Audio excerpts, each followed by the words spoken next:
Bismillahirrahmanirrahim. Alhamdulillahirabbil alamin.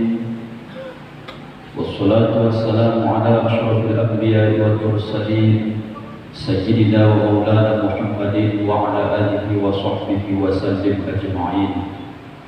Asyhadu an la ilaha illallah wahdahu la syarika lah wa asyhadu anna Muhammadan 'abduhu wa rasuluhu la nabiyya ba'dah. Allahumma salli wa sallim wa barik ala sayyidina Muhammad wa ala ali sayyidina Muhammad. Assalamu alayka ya Habiballah. Qala Allah Ta'ala fil Qur'anil Karim, a'udzu billahi minasy syaithanir rajim. Bismillahirrahmanirrahim. Ya ayyuhalladzina amanu taqullaha haqqa tuqatih wa la tamutunna illa wa antum muslimun. Usikum wa nafsi bitaqwallah faqad fazal muttaqun. Ma'asyiral muslimin, jemaah salat Jumat yang insyaallah dimuliakan Allah Subhanahu wa taala. Khatib tidak pernah bosan dan jemu mengajak kita semua, mari senantiasa kita tingkatkan kualitas keimanan dan ketakwaan kita kepada Allah dengan cara maksimalkan seluruh tenaga, pikiran dan harta kita senantiasa untuk mengerjakan apa-apa yang diperintahkan oleh Allah dan berusaha sekuat tenaga kita menjauhi apa-apa yang dilarang oleh Allah Subhanahu wa taala. Sesungguhnya di dalam Al-Qur'an juga Allah pesankan kepada kita orang-orang beriman, wa tazawwadu, persiapkan bekalmu, fa inna khairaz zadi taqwa, sebaik-baik bekal itu adalah pulang besok menghadap Allah membawa ketakwaan, rasa takut yang dinilai oleh Allah Subhanahu wa taala. Takwa inilah yang bisa besok membuat kita mulia, saudara hadirin. Itu yang menjamin juga Allah di dalam Al-Qur'an surah Al-Hujurat, inna akramakum indallahi atqakum. Sesungguhnya di sisi Allah, di antara kita semua manusia ini yang paling mulia, atqakum, siapa di antara kita ini yang paling takwa, yang paling takut kepada Allah Subhanahu wa taala. Maka hari ini saudara hadirin yang dimuliakan Allah, 20 Zulqa'dah 1444 Hijriah, kita insyaallah 10 hari lagi akan ditinggalkan yang disebut salah satu Arba'atul Hurum, salah satu bulan yang dimuliakan oleh Allah Subhanahu wa taala. Kita akan memasuki bulan mulia yang kedua yang bernama dengan bulan Zulhijjah, atau dalam hitungan bulan ini masuk bulan yang ke-12. Oleh karena itu saudara hadirin, di awal bulan Zulhijjah guru-guru kita sudah mengingatkan apa yang mestinya kita lakukan sebagaimana petunjuk di dalam Al-Qur'an, fala tazlimu fihinna anfusakum. Kalau sudah masuk bulan-bulan haram, bulan-bulan yang dimuliakan Allah ini, jangan kamu menzolimi diri kamu, kata Allah. Dalam tafsir itu disebutkan makna menzolimi itu jangan lagi masuk bulan haram masih tetap melakukan dosa ataupun maksiat, baik yang berkaitan terhadap diri kita ataupun yang berkaitan dosa kepada antar sesama kita manusia, terlebih-lebih dosa kita kepada Allah Subhanahu wa taala. Kenapa dengan bulan mulia ini yang melakukan maksiat dosa di bulan-bulan haram ini beda dengan bulan lain? Allah lipat gandakan balasan dosanya. Siapa yang melakukan kebaikan di bulan-bulan haram ini, di bulan lain Allah lipat gandakan pahala kebaikannya. Di bulan haram ini lebih Allah tambah lagi lipat ganda kebaikannya. Maka kompetisi orang beriman hari ini memperbanyak amal soleh, meninggalkan maksiat sekuat tenaga kita.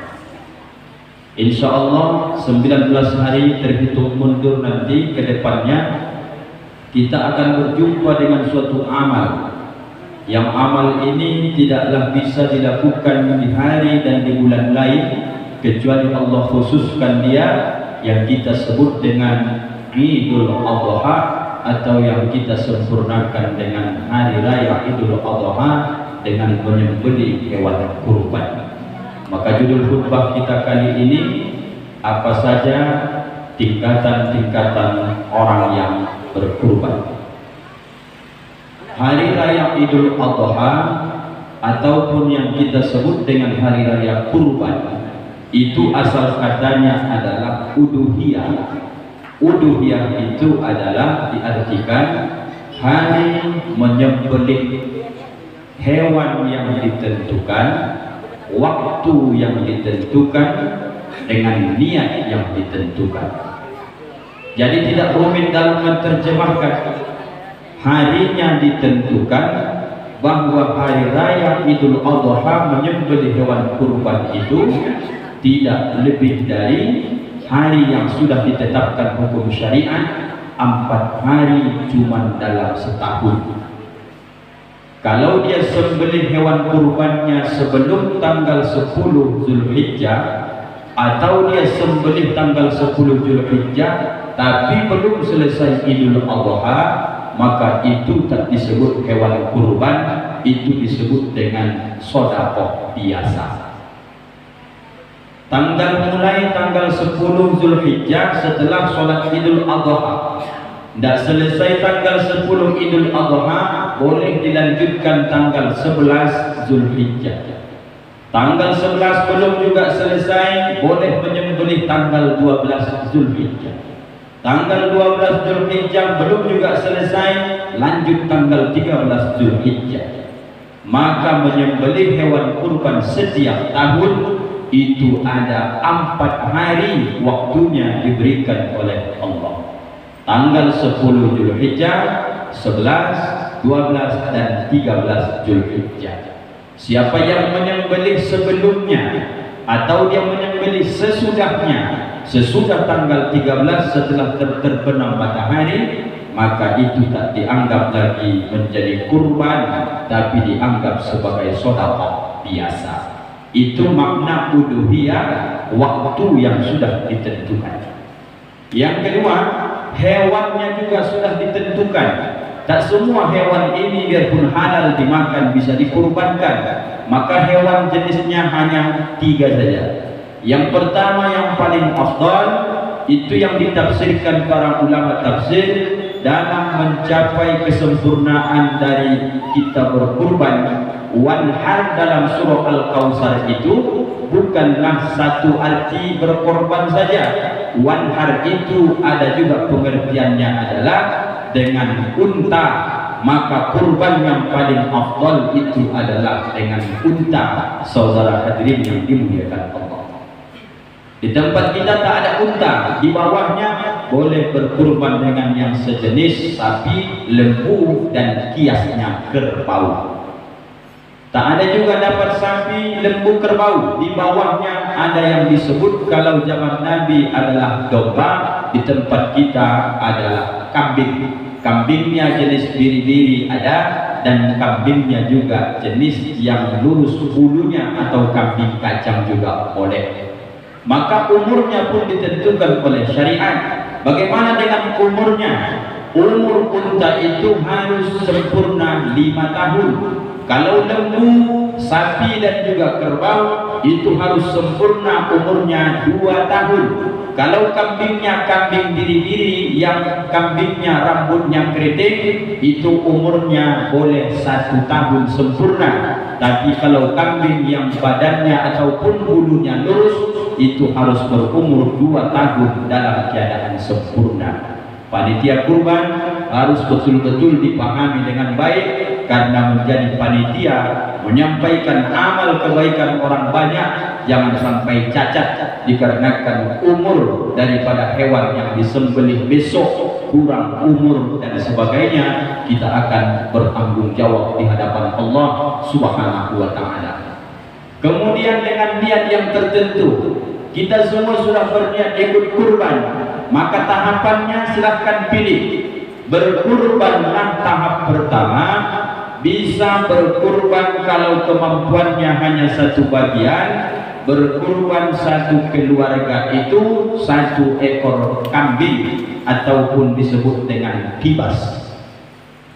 5 anak, 1 suami, 1 istri, mereka bertujuh, duit mereka katakan hanya ada 2.500.000. Keinginan berkurban, ingin sekali tahun ini juga ikut, beli seekor kambing, boleh dipotong sendiri, boleh antarkan juga ke panitia kurban di masjid. Dengan niat siapa?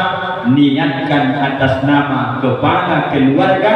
Itulah yang ditafsir disebut dengan sunnah kifayah. 1 orang yang berkurban dari keluarga atas nama kepala keluarga, pahalanya semua dapat, biar berkurbannya 1, karena kemampuannya baru sebatas itu. Saudara hadirin, pernahkah itu dilakukan Nabi? Pernah.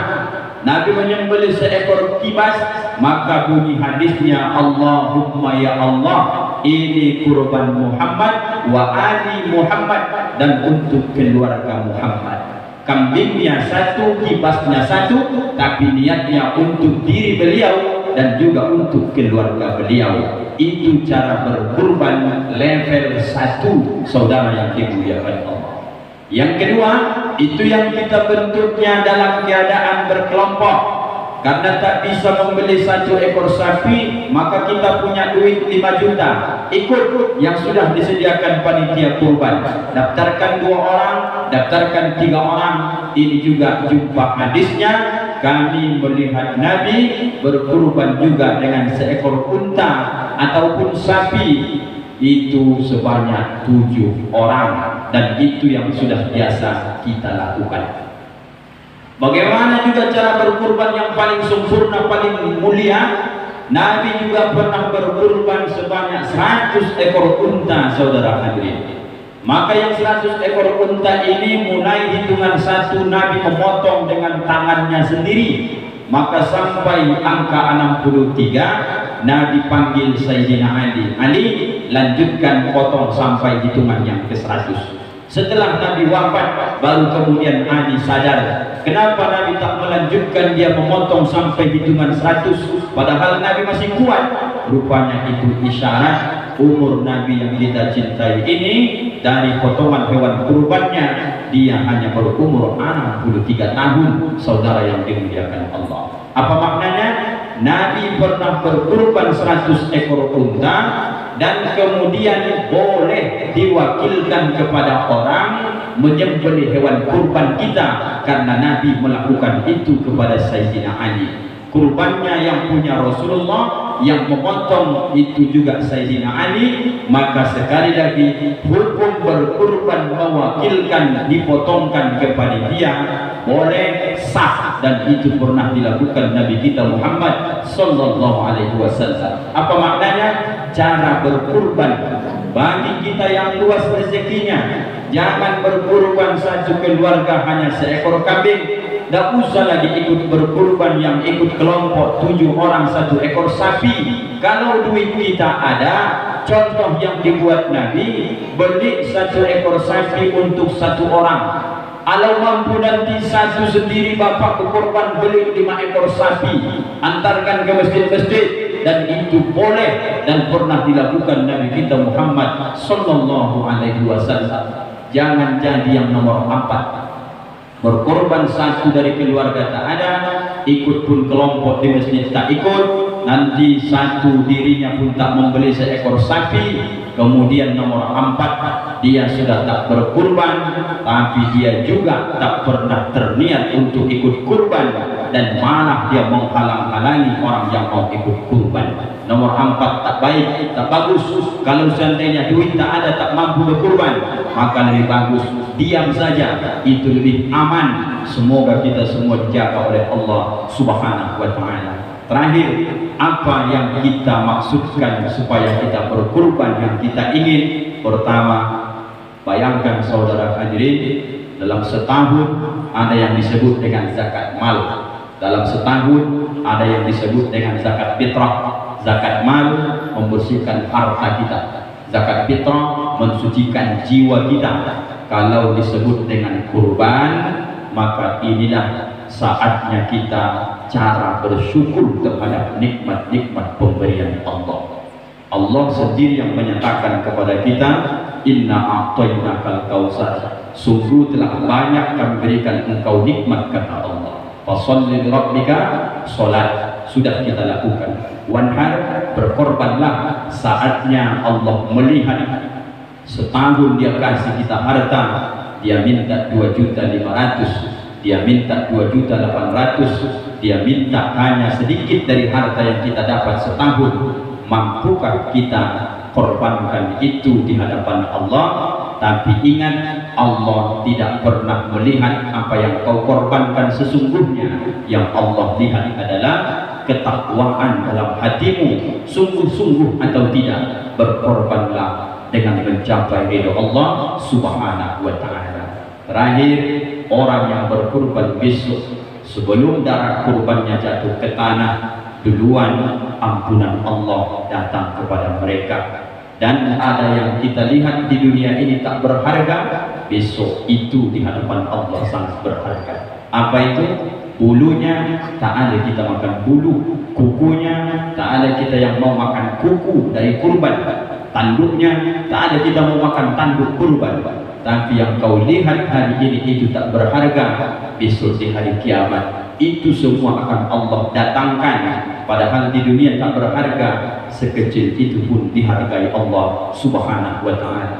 Apalagi dagingnya, apalagi darahnya, tulang belulangnya, dia besok mungkin akan tegak menolong kita di hadapan Allah Subhanahu wa ta'ala. Saudaraku, silahkan pasang niat. Masih ada 19 hari lagi. Yang belum daftar kurban, mendaftarlah. Yang belum ada niat sama sekali, berniatlah sesuai dengan kemampuan kita masing-masing. Bersama kita di dunia ini, moga-moga besok sama-sama pula kita masuk surga bersama Nabi kita Muhammad sallallahu alaihi wasallam. Mudah-mudahan bermanfaat. Wantabiru ya ulil absar.